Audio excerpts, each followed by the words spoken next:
And my understanding of language learner autonomy, just to bring this introductory bit to a close, goes like this. In formal contexts, autonomous language learners are able to take charge of their own learning. That's the beginning of European discussion of the concept in Henri Olek's 1979-1981 report for the Council of Europe, Autonomy and Foreign Language Learning.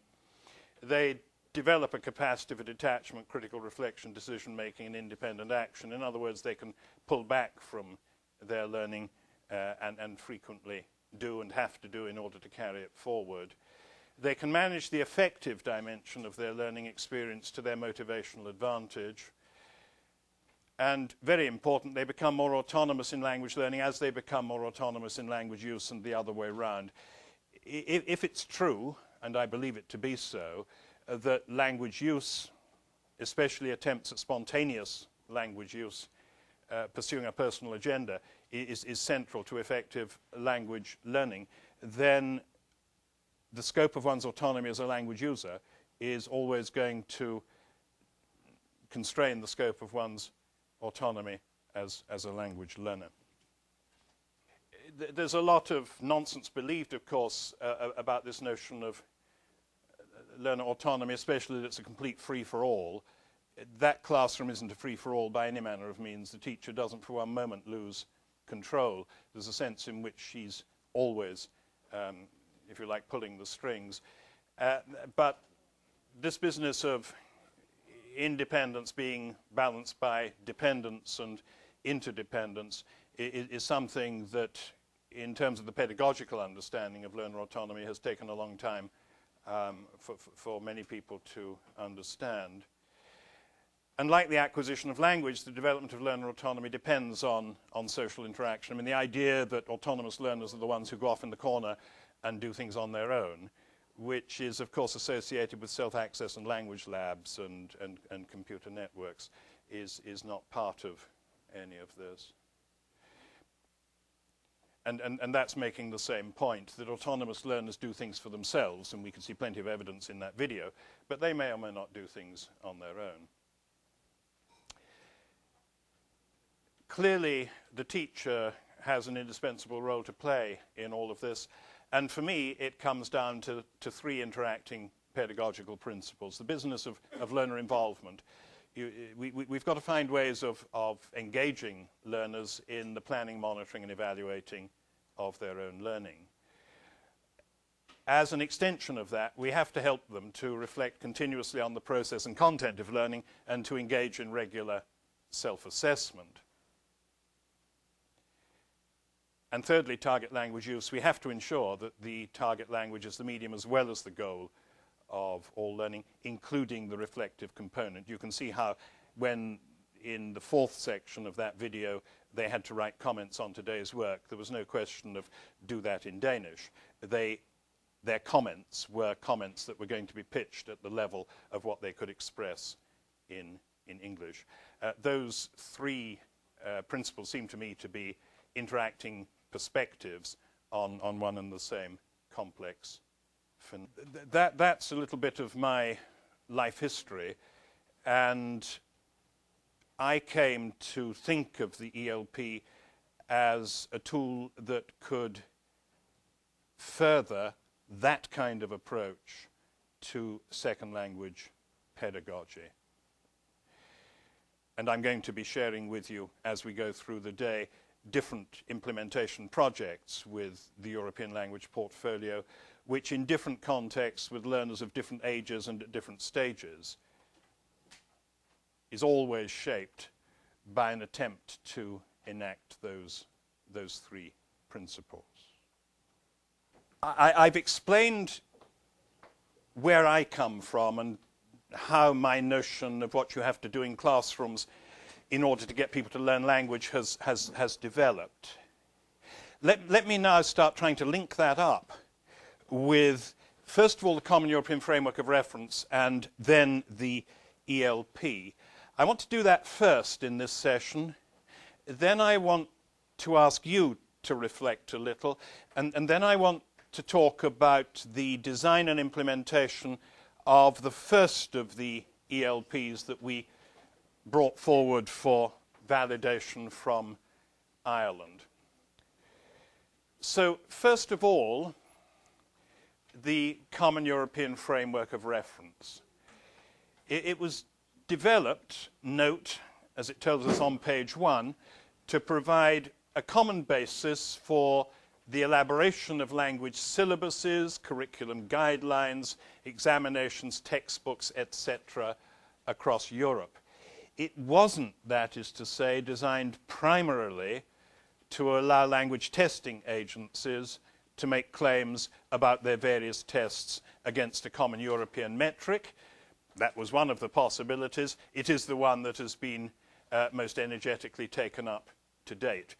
But a common basis for elaborating syllabuses and curriculum guidelines, as well as examinations, also textbooks.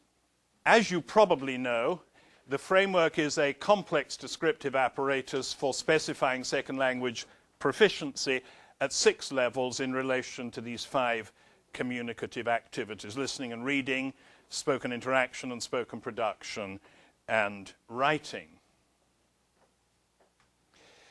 It embodies an action-oriented approach which is continuous in its development from the early 1970s, when the first Council of Europe Modern Languages project group was established, and the first fruits from that project group, more or less, was the original threshold level specification and the corresponding specifications for French and German, and then, of course, a model that was adapted for many, many other languages.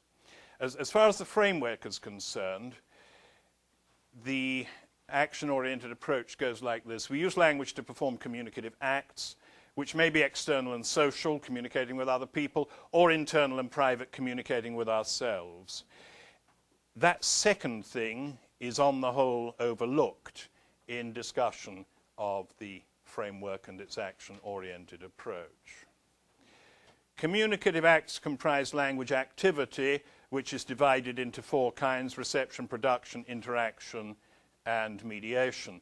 And mediation, of course, is the one of those for which no scales have been developed.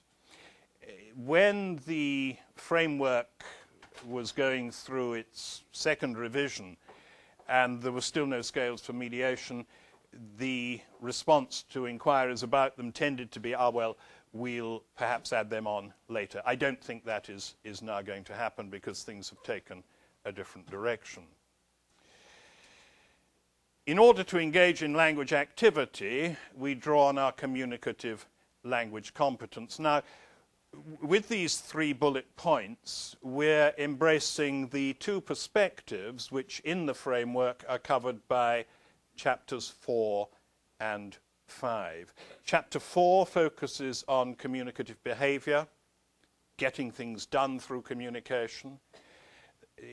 The scales there are largely behavioral in their orientation, whereas chapter 5 is looking at the learner-users or user-learners' competences, and the scales there focus on things like phonological control, range of vocabulary, grammatical control, and so on. It's worth saying at this early stage that in the design of portfolio models, it's often been the case that those charged with the task have not fully grasped that difference, and that can lead to all kinds of confusion. Language activity always occurs in a context that imposes conditions and constraints. Because we have to cope with often unpredictable contextual features, communicative language competence includes sociolinguistic and pragmatic components. And language activity entails the performance of tasks, and to the extent that they're not routine or automatic, those tasks require us to use strategies in order to understand and or produce spoken or written text. That's an unpicking and a slight simplification of the box on page 9 of the framework, beginning language use, embracing or including language learning, and we'll come to that in just a moment. Now, one of the things that the Council of Europe's successive modern languages projects has tended to say is we are methodologically neutral. We are concerned to provide tools. How you implement those tools is your affair. but it seems to me quite unmistakable from this description of what the framework is meant to do, or the model of language use, that has certain clear implications for curricula and tests, but also for what happens in classrooms. Here we have the beginning of that quotation on page 9, and I've put it there really to reinforce that point, that the action-oriented approach assigns a central role to language use in language learning. It seems to me that if you do that, then a number of traditional pedagogical options go out of the window. It's worth pointing out also that the I can descriptors of the so-called self-assessment grid on pages 26 and 27 and the can-do descriptors of the illustrative scales refer to the autonomous second language user. At different levels of proficiency, the point of the descriptors is to say what the language user can do. What the language user can do in spontaneously arising communication. And that emphasis on the positive and on the autonomous user then carries over, because if language use is part of, if language learning is part of language use, then of course these can-do descriptors are also describing the gradually developing capacities of the autonomous language learner. Now, the European Language Portfolio was from the beginning conceived as a companion piece to the Common European Framework. This happened at a symposium hosted by the federal Swiss authorities in Röschlikon in 1991. And the report of that symposium in 1992 carries the central recommendation that the Council of Ministers should support the idea of developing a common framework of reference, which is then described in very recognizable terms in prospect as the animal we're now landed with, but also that there should be a parallel development of a European language portfolio, which could be used by individual language learner users to record their proficiency, to record their experience of using second languages, to record their experience of intercultural this, that, and the other, against the common scales envisaged for the framework. In 1997, the Council of Europe organized an intergovernmental conference at which it rolled out the second version of the framework for widespread consultation. It also put on the table a set of preliminary studies for the European language portfolio. They'd had a working group, and different members of the group wrote studies explaining what they thought a European language portfolio might look like for the particular learner group that they were involved in. The concept of the ELP reflects the Council of Europe's concern with, among other things, the development of the language learner. It's a concept that can be traced back to originally Oleg's 1979 report on autonomy and foreign language learning in that sense, and of course the development of the capacity for independent language learning. And it is, among other things, the property of the learner and a tool to promote learner autonomy. Those phrases are taken, and also encourages self-assessment. Those are taken from the principles and guidelines that specify what the ELP is, what features it must contain, and so on.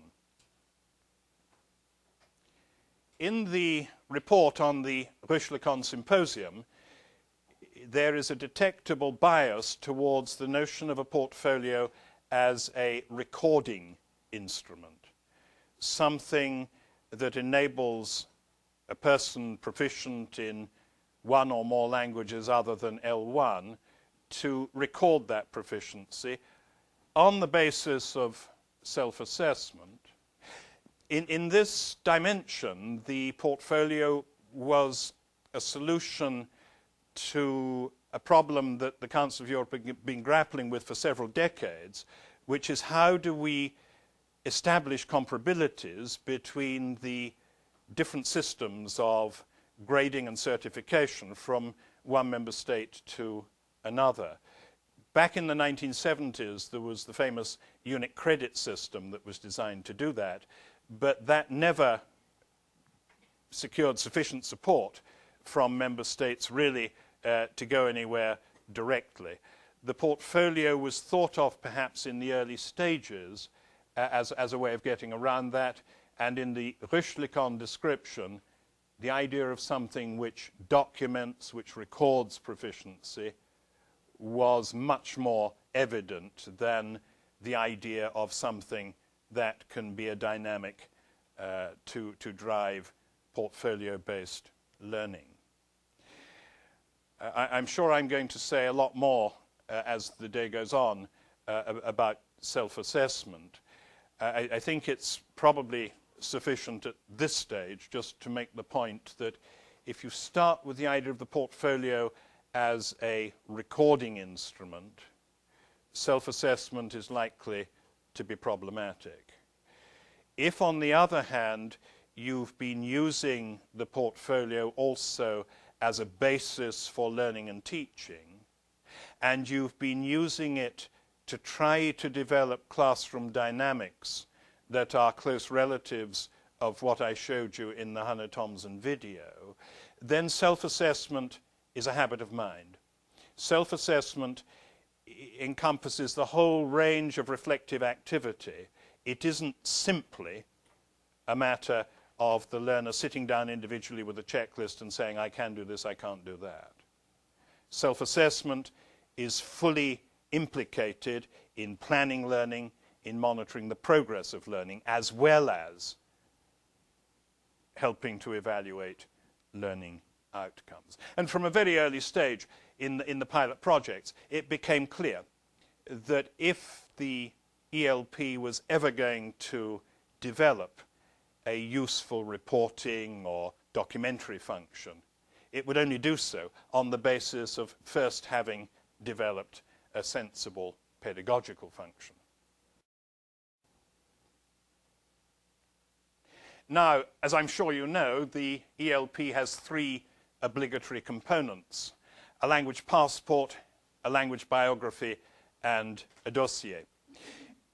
The idea behind this was, of course, from the beginning that the language passport would be a snapshot of the owner's proficiency in L2s at any particular time. It would clearly have to be updated on a regular basis. But that was something that could be shown to potential employers, maybe used in supporting applications for admission to one or another course or whatever. At the back end, in the dossier, the idea is that the owner collects evidence that supports the self-assessment in the passport. That may be pieces of work that he or she is particularly fond of. In one of our implementations, the teacher encouraged her learners to buy a little compact cassette, and she would give them tasks, speaking tasks, spoken production tasks, and would encourage them for homework to perform those tasks, recording themselves. And this was done every couple of weeks or so. And then, of course, the kids had got a record of their gradually developing proficiency in performing these simple speaking tasks. And that was something that they found motivating, but they could also use as a record of their progress. And in the middle, then, you have the language biography as the dynamic part, which is being used, certainly in contexts I'm responsible for, as the day-to-day basis for driving the reflective process that underpins successful learning. Now, the ELP is based on the framework in the sense that it uses the common reference levels in two ways. In summary form, you have the self-assessment grid, and that's in the language passport. And as I've already said, the passport gets updated at regular intervals. You can't read that. If you were standing where I am, you could, because I've got a good scanner. But if we focus in on B1 spoken interaction, that's what the descriptors in the self-assessment grid look like. Now, these are summaries of all the individual descriptors in the illustrative scales for B1 spoken interaction. Early in the pilot projects, project leaders, we used to have international seminars every 6 months to bring together the pilot project leaders between 1998 and 2000. And self-assessment was early a problem because teachers said, but I give my kids the self-assessment grid and they look at that, and I look at it with them 2 weeks later and they can't see how they've improved. Well, of course not. The self-assessment grid is probably badly named. All you can use it for in terms of self-assessment is doing a very rough and ready self-audit before trying to explore in greater detail what it is you may be able to do. My own view is that it's useful in the language passport, not as a tool for self-assessment by the user, but as the sort of key that the person who is shown the passport can use to understand in very general terms what I mean when I say I'm A2 in spoken French. The more precise self-assessment function depends on the I can checklists, which are normally in the language biography section. Sometimes they're offered as a supplement. And these are used to identify learning targets, monitor learning progress, and assess learning outcomes. And there's the spoken interaction checklist from the grandmother and grandfather of all portfolios, the Swiss model. That was the first one to be validated, and the checklists are particularly important because they were developed by the same research project that developed the descriptors in the framework itself. So the idea is that these lists can be used, these descriptors can be used to identify particular learning targets, possibly within a much more wide-ranging set of learning activity, to monitor progress and to check outcomes. And later on I'll show you the way in which these things are used in primary ESL in Ireland. Showing how a student goes about assessing his own ability in regards to those I can statements. Like, I can, what does the student use to make sure that he can indeed do all these things? Okay. Yes, I will be saying more about that. But it's worth perhaps expanding slightly now. Mm-hmm. Self-assessment was an absolute nightmare in the pilot projects because no one understood, I think, how to do it. And it never seemed, coming from my particular pedagogical angle, it never seemed to me particularly problematic because the kind of pedagogy that I advocate, that operates in the various contexts I'm responsible for, is a reflective pedagogy in which self-assessment, as I've said, is a habit of mind that goes way beyond saying, can I do this? I can do that better than the other thing, and so on. That is part of it, but it's at the center of it, and it's embedded in much more wide-ranging reflective activity. When it comes to the end of a phase of learning and learners are filling in boxes against checklists, peer assessment also kicks in, as does the idea of evidence or proof. I mean, the kind of thing that we were getting coming back to the pilot project seminars was, but I mean, if I ask my kids what they can do, they'll just say they can do it and cheat. But that's not the game. If they say they can do it, then the other kids they're working with, or the whole class, or the teacher says, can you? What makes you think that? What is your evidence for that? Is it something you can demonstrate by doing it now? Or is it something that you've had to collect evidence of over the last few weeks? The whole business of evidence is something that Dutch colleagues particularly have done a great deal of work on, I think rather successfully. So if you say you can do it, prove it. And that, of course, generates a whole lot more discussion about how you do prove that you can do certain things. We'll no doubt come back to it later on. Now, in principle, it seems to me the ELP can support the autonomy classroom, to call it that, that I've illustrated to you in 3 ways. First of all, when checklists reflect the demands of the official curriculum, they provide learners and teachers with an inventory of learning tasks that they can use to plan, monitor, and evaluate learning over a school year, a term, a month, or a week. In Denmark, they don't have public examinations. There is a sort of curriculum framework, but it's very much up to the school, and within the school, the individual teacher, to determine the program of language learning. That's not the case, of course, in many other contexts.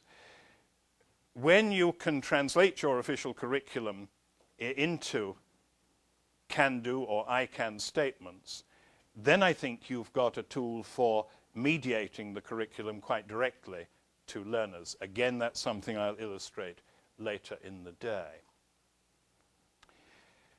Secondly, the language biography is quite explicitly designed to associate goal setting and self-assessment with reflection on learning styles and strategies, and also the cultural dimension of language learning and use.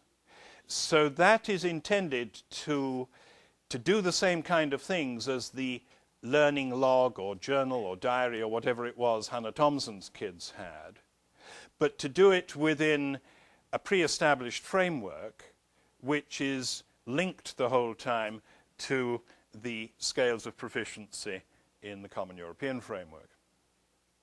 Thirdly, when the ELP is presented at least partly in the learner's target language, it can help to promote the use of the target language as medium of learning and reflection. The issue of language in the ELP is a very complex one. There is a requirement from the Council of Europe that the main headings, titles, and rubrics are in at least one of the Council of Europe's official languages. There are 2 of them, French and English, as well as the national language. After that, the Council of Europe, in its principles and guidelines, doesn't say anything, but you can probably imagine that it's not a straightforward matter to determine in what language the portfolio should be couched. We come to the first practical example. Back in 1997, I launched something called the CLCS, that's Centre for Language and Communication Studies, which I was at that time director of in Trinity College, Learner Autonomy Project. I managed to get philanthropic funding, a lot of philanthropic funding, in order to explore ways of developing language teaching in Irish secondary classrooms that would not simply imitate what Hannah Thompson does, but try to explore ways of achieving comparable effects, using techniques that might be similar to hers, but would also try to take account of different circumstances in Irish classrooms. So our research goals were to stimulate pedagogical experimentation. We started with a focus on French and German. That expanded in due course, and we had odd teachers of, that's to say occasional, I don't mean there was anything odd about them, teachers of Italian and Irish and Spanish. But we then wanted to use various empirical means to explore the impact of this experimentation on teachers as well as learners. We wrote that up in a book, a copy of which is on the table here. The pedagogical aims that seemed to us urgent in the Irish context were to get learners to accept responsibility for their learning, to get them to understand that success in learning was going to depend, not in the end, but in the beginning, on what they did, as well as on what the teacher asked them to do. To foster the use of the target language in the classroom, that's one of those things that happens much less often than one would wish. To help teachers to develop their planning skills, the teachers that we involved in this project shared, of course, many of their concerns and issues with us. And in their pre-service education, very little had ever been done. I mean, lesson plans, yes, but planning a trajectory of learning that was intended to run through a school year and breaking that into shorter trajectories for the 3 terms and so on, that wasn't done. And we also wanted to look at a new way of teaching for the exams. We have these high-stakes public exams in Ireland, and they don't bear a hell of a lot of resemblance in the language ones to anything you might recognize as a communicative language test. A lot depends on the outcome of the exams. Needless to say, teachers are concerned that their students will do as well as possible. And so there's a tendency, as the exams get closer, for teaching to devote more and more attention to practicing a smaller and smaller set of tasks, which in the end become past exam papers. This mismatch between what might be happening in the way of language learning and reality I like to illustrate with reference to my son, 4 daughters and 1 son. My son was learning German, allegedly. In the first term, at the age of 12, he was quite keen. And he learned the things you tend to learn in the first term in a foreign language classroom. He could count from 1 to God knows what. He knew how to say hello and goodbye. He could tell clock time. He could ask someone how they were. He didn't necessarily understand their response, but never mind. He was showing willing. He knew colors. He knew days of the week, months, all that kind of stuff. Very good. In the second term, one might have thought that it would start getting joined up, but it didn't. There were just more things that were learned in this atomistic way. So what happened was that term by term, he was learning more things, but these things weren't ever being joined up in any attempt to do anything communicative with them. In his 3rd year, he had to take the junior certificate examination. And I said to him a couple of months before the exam, you know, it'd be a good idea if you did some revision. And he said, what's that? And I said, well, it's when you go back over whatever record you have of your learning and you refamiliarize yourself with things you might have forgotten. He said, I haven't got a record of my learning. In any case, he said, I'm good at German. I said, what gives you that idea? He said, I can do everything my teacher asks me to do. Because everything his teacher asked him to do was to learn words and take a weekly vocabulary test. And he could do that. To my amazement, he passed the examination. But that's to be explained, perhaps as much as anything else, by the fact that the examination has in it more English than German. We wanted, in this project, though, to try to find a way of persuading the teachers we were working with that there were other ways of preparing the kids for the exam than simply doing exam questions over and over and over again.